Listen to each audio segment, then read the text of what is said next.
Alright, today y'all boys, we finna be reacting to a scary we finna be reacting to scary stories, scary animated stories. Haven't watched these in a minute, I'm not gonna lie. So these gonna be my real reactions, because I don't know if the last one felt like I was fake reacting, but my homeboy did say it felt like I was fake reacting, so it's whatever. So I'm finna do this one, and my camera is a little bit different today. Well, this time because it's a scary video. It's not no reaction video like a Mr. Beast video or something like that. It's a scary video, so I'm gonna put my camera up at the top. Yeah, so here we go.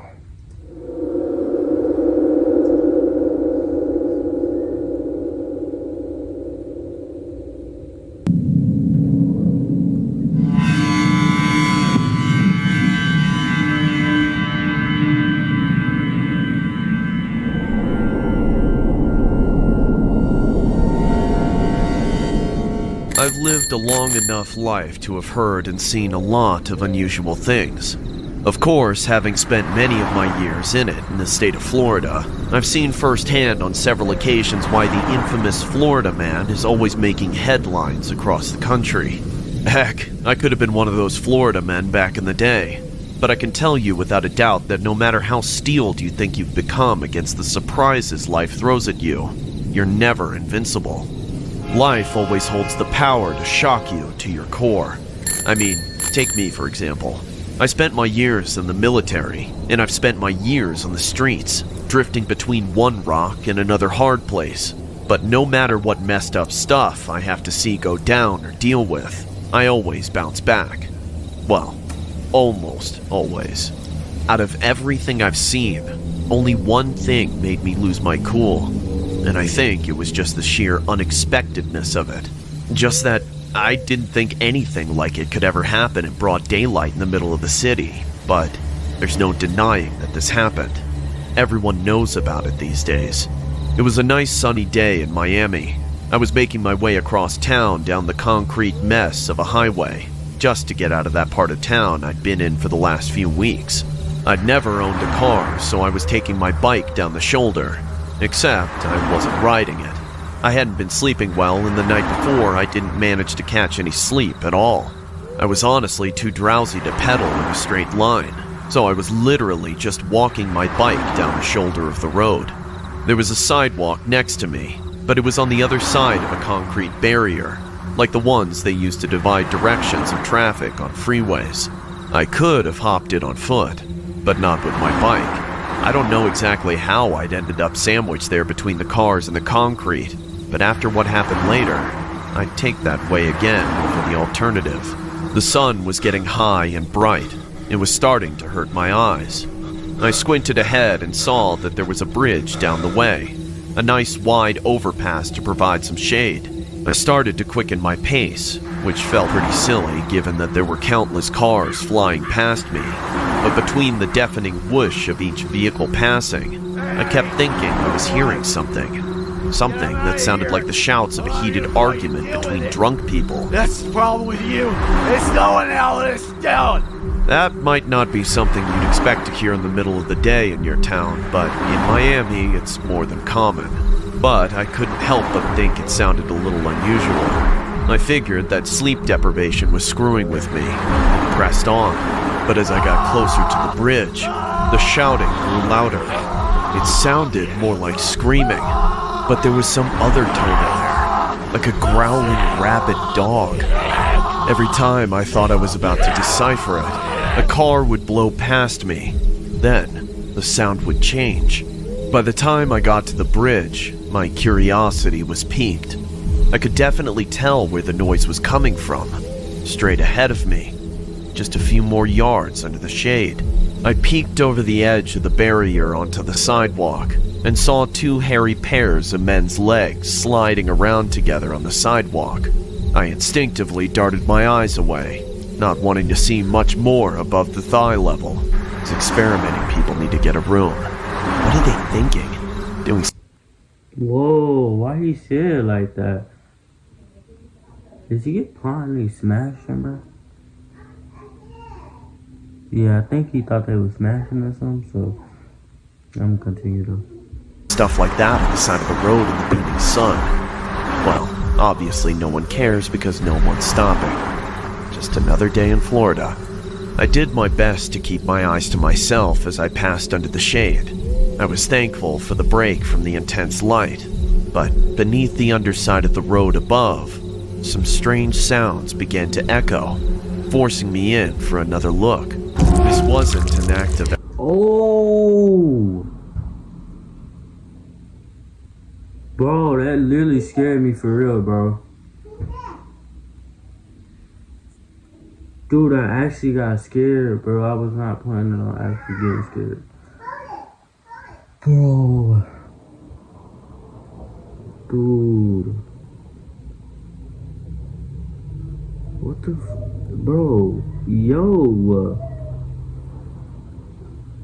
Exhibition, but there were two messed up looking dudes lying naked on the concrete, and one of them was crouched over the other, tearing into a man's face with his teeth. There was blood gushing out and spilling onto the asphalt, bone showing through the bite wounds on the face, and flesh in the attacker's teeth as he looked up to notice me, just to scream like a feral zombie as he looked me dead in the eye. It was at that exact moment that I jumped onto my bike and pedaled off at top speed. All prior drowsiness was erased by the shot of adrenaline. I kept looking back to see if I was being ran down by that psycho, but luckily he'd been content with scaring me off. I rolled down the first ramp that I got to and immediately went looking for a cop. I found one not even a block away, surrounded by several other very concerned-looking citizens. The police officer, however, seemed annoyed, but I was in a panic, and I never panic, so I must have been a sight to see all on my own. I barged through all those people and got right up into the cop's face. "There's a flippin' zombie on the frickin' pedestrian path, up the ramp, just up that way. Come on, don't get hysterical with me, people. What do you mean by zombie? There's a dude eating another dude's face off, man!" Finally, it seemed like something clicked in the cop's brain. He didn't say anything to us. He walked straight into his car, speaking something into his radio. Then he drove up the off-ramp going the wrong way, out of sight. Me and those other civilians traded a few strange looks, all in an understandable loss for words. Some of them looked like avid bicyclists. Others just looked like people who'd come out of their cars. I wondered how long that thing had been going on with all those people just driving past like that. Then we heard the gunshots. 5 of them in quick succession. Everybody on the street stopped what they were doing, dumbfounded. In just a few minutes, more and more cops came, followed by an ambulance, and then the army of press. News van after news van drove up to broadcast the scoop, live on the scene, or whatever. I heard some office building captured the whole thing on their security cameras. It was the talk of the town for weeks. I'm sure the name Miami was heard all across the world alongside zombie attack, cannibal eats face off homeless man, Florida man gets wasted and eats face. I don't care for any of that. People who weren't there seem fascinated by it, but I know more than anything that I never want to see pictures of that horrible tragedy. Just from seeing it one time, I was shaken up for months. I still get hair standing up on the back of my neck whenever I pass under a bridge. A person who was riding his bike here off the MacArthur Causeway yesterday afternoon says he saw one man eating another. Bro, it's actually real.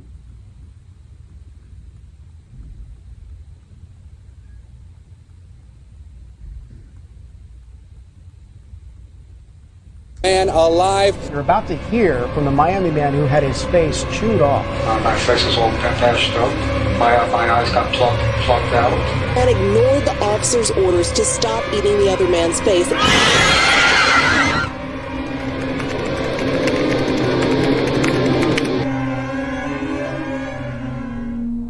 Out of every day that I have ever lived through, even with so many of them being so hard, there is one that stands out as the worst day of my entire life. It was my mother's 63rd birthday. The morning started just like any other. I helped my little girl get dressed and ready for school. It was supposed to be a big day for her.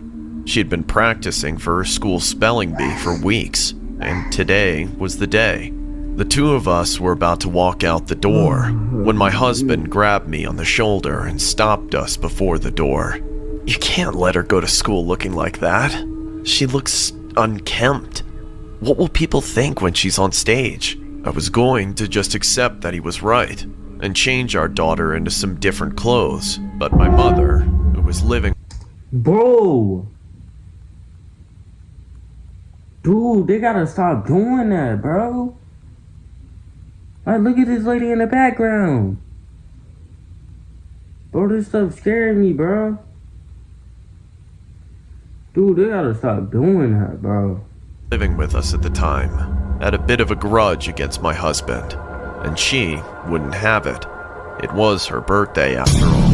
Who do you think you're talking to? If you make my granddaughter late for school on the day of her recital, you got another thing coming. Go, baby, get out of here. Don't let that oaf tell you what to do. My husband looked a little dumbstruck by my mother's resistance to his remark. He was usually the head of the household, and he would always get his way. But ever since my mother retired and started living... Oh, bro, why is her smile is so devious, bro? That's weird, bro. With us, she had fought him for control over every little thing. I didn't want to be caught in the crossfire between the two of them on that day, so I just left like my mother told me to. I dropped my daughter off at school, then spent several hours running errands. Early in the afternoon, I got a call from my mother. For some reason, she was elated. Huh. Today sure is a good day, dear. How's about you take your old lady out for some coffee and pastries for her birthday? There wasn't really any way that I could say no. I might have married a controlling man, but I was born to an even more demanding and particular mother. So I put a hold on the grocery shopping I was about to do and met her at her favorite cafe in town, which was, of course, ridiculously overpriced and overrated. She ordered the most expensive things on the menu on my tab, then told me to take pictures of her holding them up to commemorate the occasion. When I asked for a bite, she said, "Oh, give it a rest, honey. I've done enough for you today. I deserve this to myself." Nah, who parents is it? Who raised this child, bro? This old lady. Because, bro, she is mad disrespectful, bro. I don't care if it's your birthday or not. I would have been back there you. I was confused by what she meant, but I didn't bother to ask. I heard my phone go off from my purse, and I welcomed the distraction. I'd gotten a text from my sister-in-law asking where my mother was. I replied that she was at the coffee house with me, but I didn't get a reply. Instead, about 15 minutes later, the police pulled up. They marched inside with forlorn faces and told us to follow them to the police station, but they wouldn't tell us why. Now, I understand that they didn't want to make a scene at the place of business.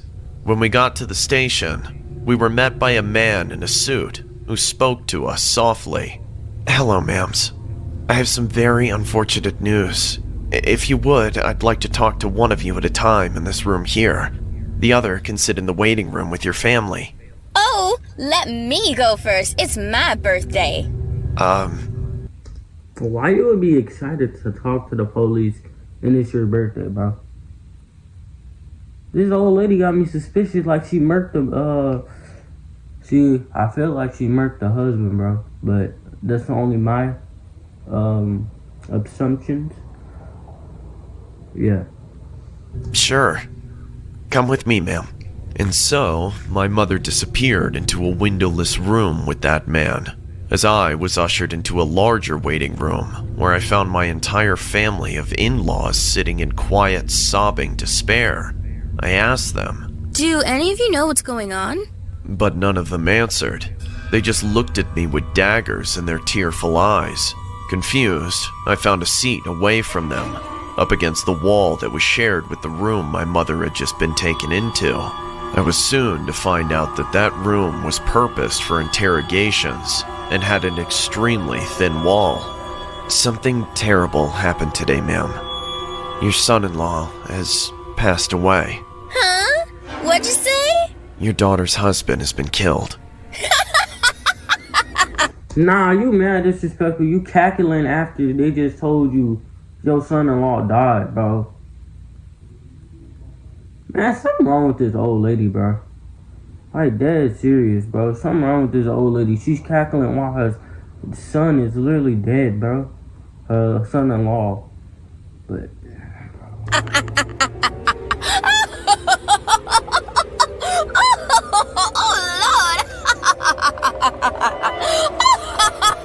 But why are you cackling so hard?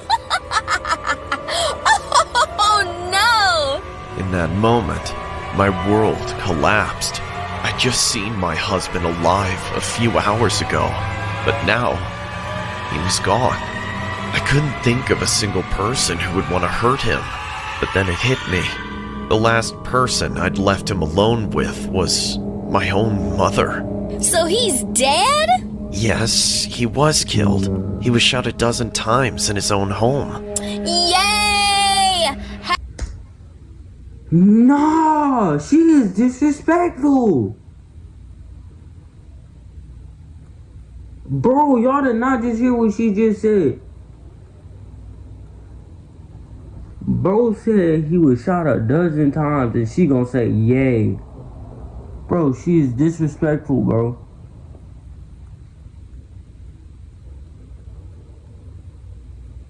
Bro, what, bro? Happy birthday to me. I did it. I did it. Did she just confess? Everything after that is just a blur. They called my daughter out of school and made us go in the room with my mother.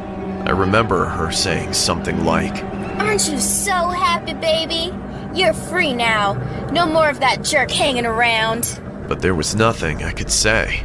I'm still struggling to recover from that day, almost 10 years ago. I just can't believe how deranged she became, that she would do something so despicable and then celebrate it. She even made me take her out to lunch afterwards. I know I didn't marry a perfect man, but she had no right to do what she did. We could have worked things out, but now none of that is possible. But over everything else, it's my daughter I pray for her grandmother to take away her father like that and act like she was doing her a favor.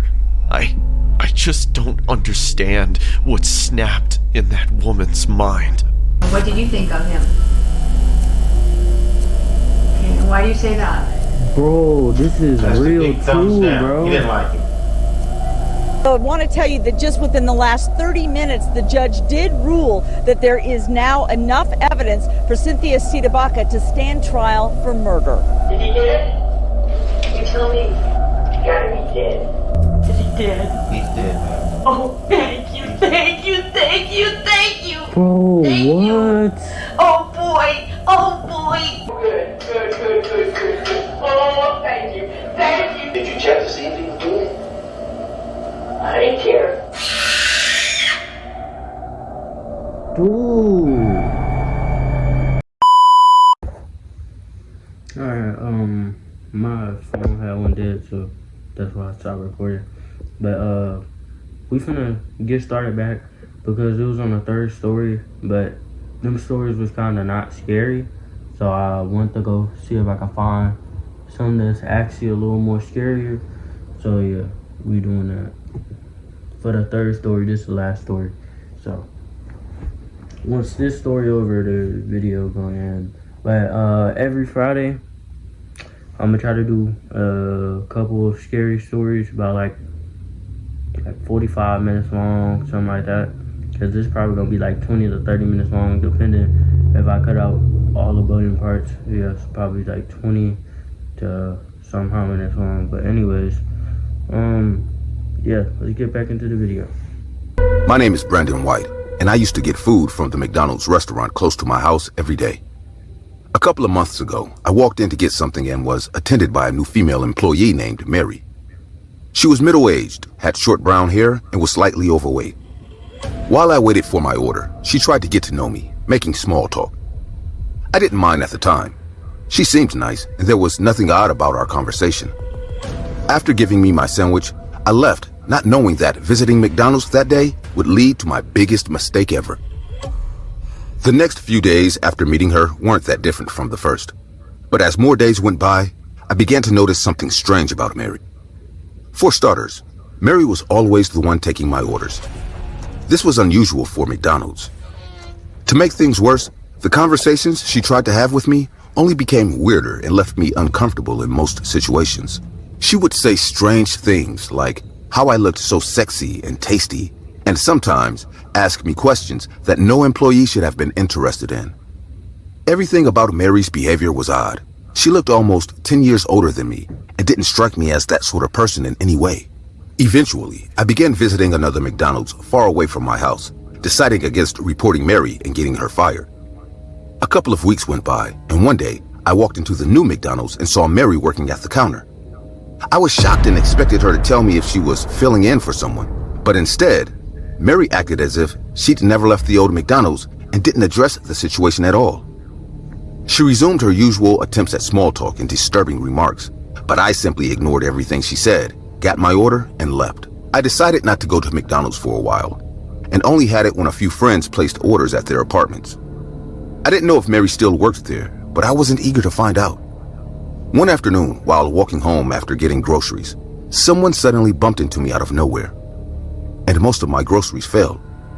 I bent over to pick them up, and the woman who had bumped into me began apologizing as she joined me to pick up the groceries. When I looked up to thank her, I was shocked to see Mary standing in front of me. I remained in silence as my mind raced. Was this woman stalking me, or was this just a coincidence? After standing there in silence, Mary finally said, "Well, young man, I'm in a hurry, so sorry about that," and left, acting like she didn't know who I was. I brushed it off again as a coincidence and walked home. As I got home, I realized my house keys weren't on me, but I was in a hurry and figured I had probably left without them. So I quickly got my spare key from under the mat, dropped my groceries inside, and left to meet up with my colleagues. My coworkers and I spent a couple of hours getting drunk and playing games on our... I'm gonna tell you right now, Mary got his keys. I'm gonna tell you right now, Mary got his keys. I'm going to tell you right now, Mary got his keys. Cause ain't no way you thought you left him in your house. You knowing damn well you didn't. Mary got his keys. Our day off. I left and headed home. But as I opened my door, something about it felt different. That feeling you get when someone else has been in your home was everywhere. But I was wasted, and all I wanted to do was take a shower. So I quickly looked around and headed to the bathroom. Later that night, I was alone in my living room watching HBO when my phone rang. I was curious about who could be calling me so late at night, so I answered with a simple, "Hello?" There wasn't a voice on the other end, but I could hear someone breathing heavily for about a minute before finally hearing a whispery voice say, "Come upstairs." I ended the call immediately, assuming it was some kids playing a prank, but something about it felt off, and despite my efforts, I couldn't stop thinking about it, and how I felt someone was in my home earlier that day. About 3 minutes later, my phone rang again, and it was the same number. I simply ignored it and tried to focus on something else. That's when I heard a noise coming from upstairs. I quickly switched off the TV and decided to listen more closely to make sure I wasn't hearing things. Sure enough, I heard a loud noise from upstairs, followed by another, and soon enough, I could tell they were footsteps, and someone was actually in my home. I quickly grabbed my phone and called the police before heading to the kitchen and grabbing a knife. The house was silent for the next few minutes, so I began to walk up the stairs slowly to make sure there was actually an intruder. As I checked each room one after the other, I began to calm down and question if I heard anything at all. Eventually, there was only one room left to check, and as I opened the door to the guest room, I was filled with a feeling of relief as all I could see was an empty room. And the sense of relief I had just gotten was quickly overcome with fear. as out of the corner of my eye, I could see a figure standing behind the door. Before I could say anything, the person jumped on me, knocking the knife out of my hand and settling on top of me, pinning both my arms under her. What did I tell y'all, bro? What did I tell y'all? Mary was in his house, bro.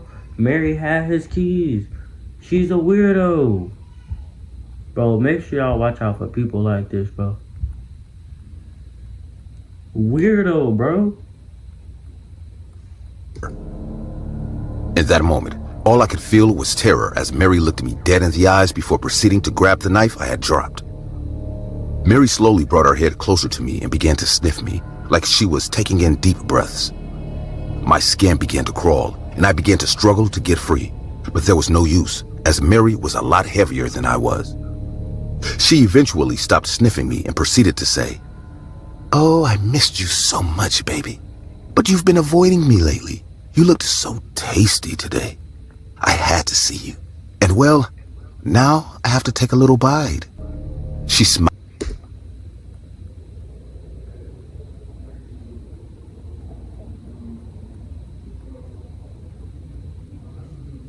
Did you hear what this fucking lady just said, bro? Let me play it back. "Had to see you. And well, now I have to take a little bite." What the fuck, Pop? She smiled and continued, "Now, it'll hurt a little, but I'm sure you don't mind, darling." Mary quickly brought down the knife on my hand, taking my pinky finger clean off.